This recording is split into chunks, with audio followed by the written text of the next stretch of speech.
But the other night, watching the State of the Union, and and Barack's like, going, okay, we're going to feed the hungry, and we're going to house the homeless, and we're going to educate the stupid, and we're going to clothe the naked, and we're going to bitch slap the Taliban, and we're going to freak out the Pakistanis, and we're going to reduce the deficit. And you can see, and everybody's yeah. Nancy Pelosi is jumping up and down like a prairie dog on crack, and as he's making all these promises, it's like Schumer and Lieberman are going, yeah, we're going to do that. Do you know how we're going to do that? No fucking idea. It was great. I loved it. And every time he would like throw down the gauntlet for Congress, Biden was back there like that big old giant horse smile, like, I don't have to worry about that.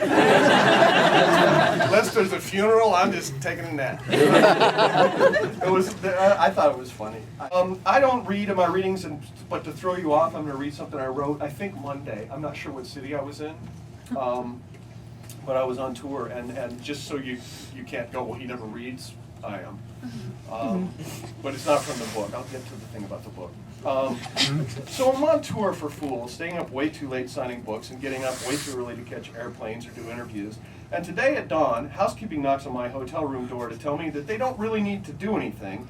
They just wanted to be sure that I really meant to hang the Do Not Disturb sign on the door. And I noticed something. For the first time ever, and probably because I'm so tired that I'm crawling to the door, it's a second peephole, about 2 feet below the normal peephole. And I'm thinking, oh my God, it's a peephole for looking at someone's junk before you let them in. Excuse me, I really do have a cold. Okay, I realize that you probably already figured that it was for people who are in a wheelchair who are really tiny. But in my defense, it was early, I was tired, and there was an empty bottle of NyQuil on the nightstand, so I may have been congested at some point before the blackout.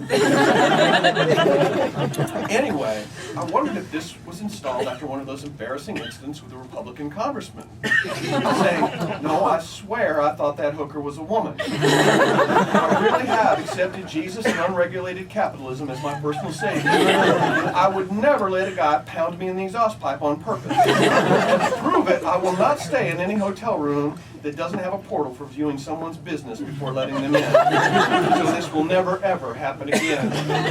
Tax cuts. But no, that's not what it's for, right? Except for one thing.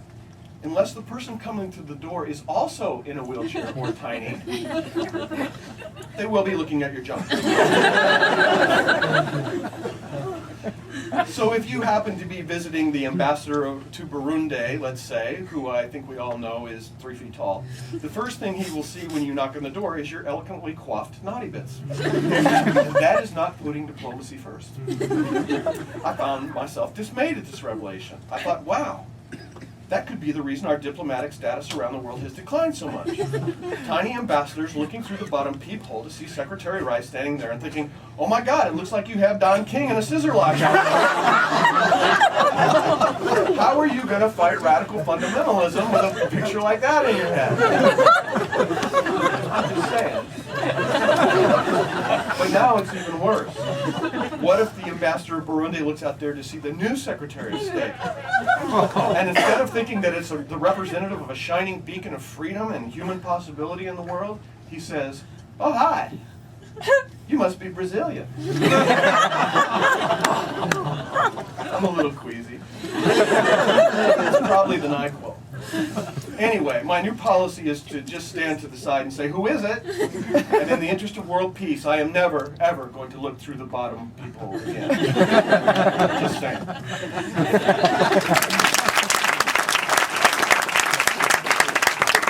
I have one other short piece that I wrote day before yesterday. That it won't take long at all. This is an open letter to the guy who peed in the steam iron in my hotel room.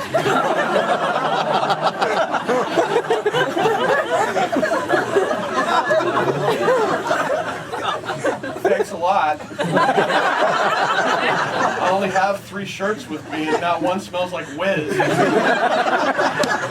Not funny. Okay. Sincerely, Christopher Moore.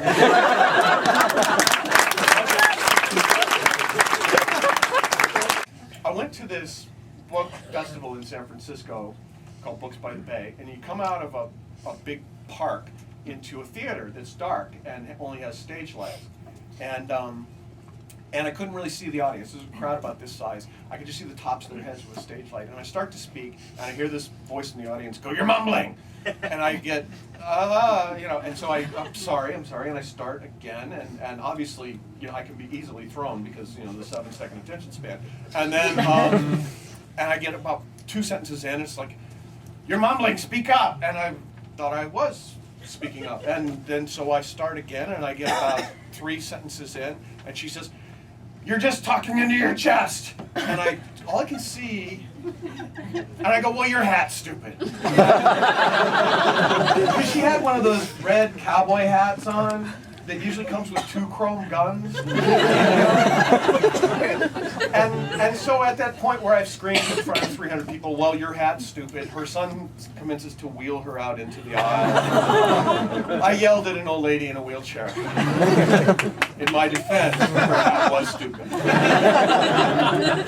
Which is not the story. The story is, we went through all that. A year later, I go back to San Francisco, and I know that there's going to be some people at the event that probably were at the Books by the Bay event who know that I yelled at an old lady in a wheelchair. And they're going to think I'm a prick. And I'm nervous, so I'm really nervous. So my wife-like girlfriend, Charlie, says, "This is called the stage fright drug. It's a Xanax." And I had never had a Xanax before, but I did take it. And I went in, and evidently I shared quite a bit. About my relationship with my father and my hopes, dreams, and disappointments. And as we were walking out, Charlie says, "Well, we've been together 15 years, and you just told them stuff I didn't know about you." So, with the exception of just a little bit of NyQuil, I am completely drug-free tonight, and you will not get any pictures of me with a bong. So, Photoshop it if you have to. But I don't think that was really fair that Kellogg's canceled his contract, Michael Phelps' contract, for being seen with a bong. And in that interest, I looked up some of their products. They make Frosted Flakes, Cheez-Its, Fruit Loops, Famous Amos, Pop-Tarts. If you think Pop-Tarts are a good thing to eat, you are either 7 or high. They should have given him a bonus. They should have a campaign where he comes out of the pool with 12 medals and a bomb. Clearly, Kellogg's does not know their demographic. I do know my demographic. I'm surprised HarperCollins doesn't pay me to take drugs in front of you. Actually, they kind of do. But in my exhaustive research for you guys, I ran across other Kellogg's products. Did you know that Kellogg's makes a cookie called Keebler Fudge Town? It is the funkiest cookie. Which is not the good part. The good part is, in Spanish, it's called El Fudge. So I've been saying this, I'm making this statement. If I'm exposed to mutant radiation while eating a brownie, or struck by lightning or something, and turned into a superhero, I want my superhero name to be El Fudge. Oh, help us, El Fudge!